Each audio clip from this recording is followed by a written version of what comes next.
My name is Kevin Clark. I'm the chair of the Canadian Lenders Association. A peer-to-peer lender is a company that receives investment funds from a variety of different investors. They might be mostly retail, sometimes institutional. And they will take that company and on-lend it into the small business marketplace. And they do that in a form such as the investor therefore takes the risk of the performance of the small business that's borrowing the capital.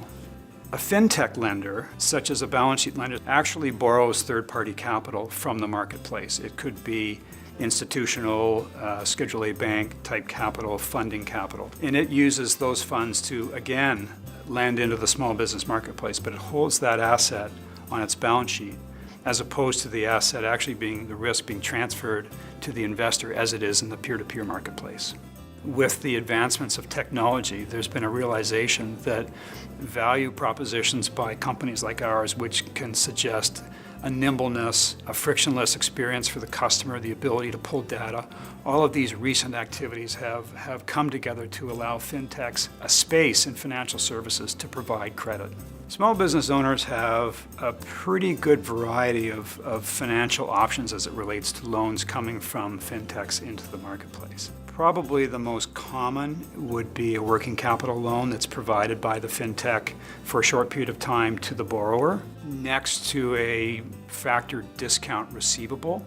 And that would be where a small business actually uses the receivable that it's created through the sale of its product and borrows against that receivable to receive cash in lieu of the payment coming from the purchaser. Other options might include a merchant cash advance. A small business borrows against actually the revenues coming into the company across its merchant terminal.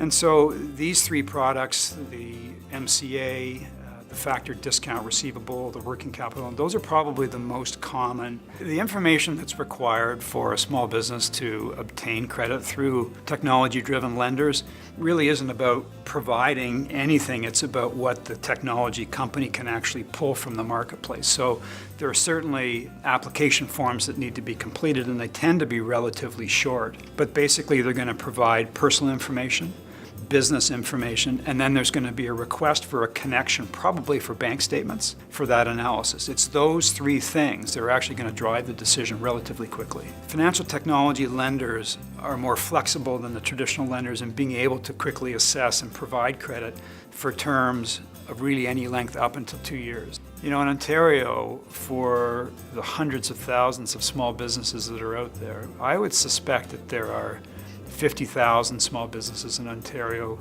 looking at financial technology companies for borrowing. Financial technology companies have provided a conduit for many companies that feel uncomfortable about attaining credit in a traditional way.